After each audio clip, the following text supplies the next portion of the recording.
Shalom Bapak Ibu, Saudara dan Saudari yang dikasihi Tuhan Yesus Kristus. Kiranya damai sejahtera Tuhan Yesus selalu menyertai kita semua.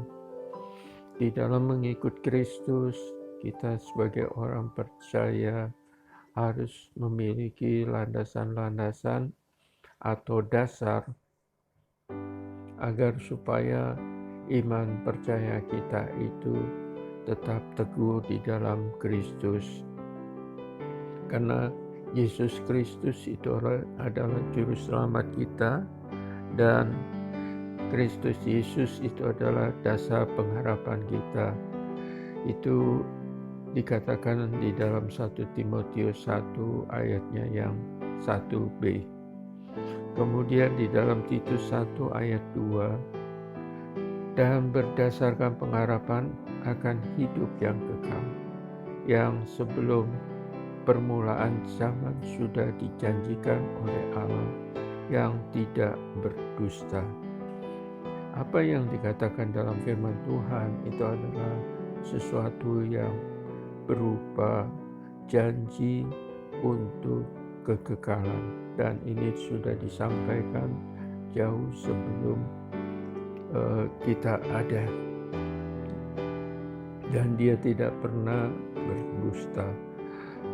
Landasan yang pertama ialah Roh Kudus, dan ini harus menjadi dasar dari satu janji yang pernah Tuhan Yesus janjikan kepada murid-murid, bahwa Yesus akan minta kepada Bapa, dan Bapa akan memberikan seorang penolong yang lain, yaitu Roh kebenaran, Roh penghibur, yaitu Roh yang akan mengajarkan segala sesuatu kepadamu dan akan mengingatkan kita akan semua yang telah Yesus Kristus katakan, supaya Ia menyertai kita selama-lamanya dan bahkan akan diam di dalam kita.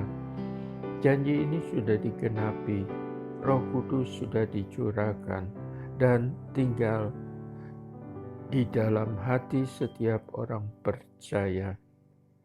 Apakah kita percaya akan peristiwa pencurahan Roh Kudus ini?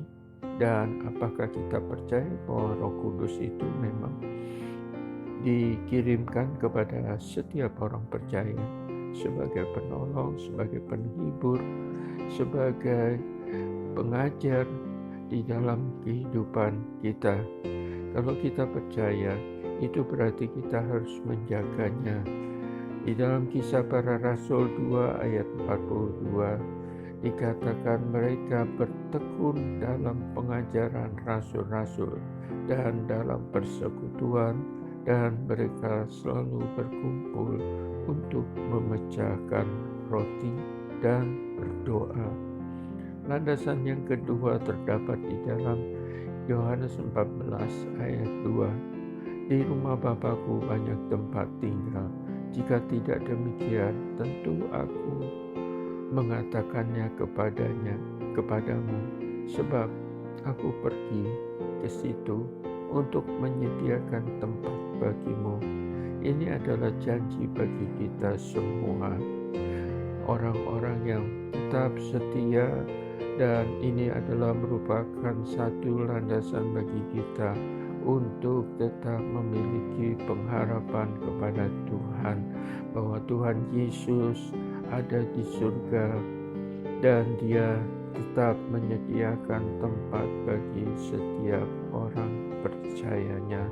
Dan landasan yang ketiga, Dia akan kembali. Yohanes 14 ayat 18, aku tidak akan meninggalkan kamu sebagai yatim piatu, aku datang kembali kepadamu. Dan dari bacaan Yohanes 14 ayat 28 sampai 29 dikatakan, kamu telah mendengar bahwa aku berkata kepadamu, aku pergi tetapi aku datang kembali. kepadamu. Sekiranya kamu mengasihi aku, kamu tentu akan bersukacita karena aku pergi kepada Bapa-Ku, sebab Bapa lebih besar daripada aku. Dan sekarang juga aku mengatakannya kepadamu sebelum hal itu terjadi, supaya kamu percaya apabila hal itu terjadi. 3 landasan inilah yang disampaikan Yesus kepada murid-muridnya, agar supaya murid-muridnya itu tetap percaya kepada Tuhan, bahwa Tuhan Yesus adalah Juru Selamat dan dasar pengharapan kita. Ia yang akan membawa kita kepada kekekalan. Di dalam Matius 24 ayat 42 dikatakan, karena itu berjaga-jagalah, sebab kamu tidak tahu pada hari mana Tuhanmu datang. Bapak, Ibu, saudara dan saudari dikasih Tuhan, tetaplah percaya kepada Tuhan, tetaplah memiliki iman yang teguh, tetaplah berdoa, tetaplah beribadah kepada Tuhan, karena itu adalah tanda bahwa kita mengasihi Tuhan Yesus. Terima kasih. Amin. Tuhan memberkati.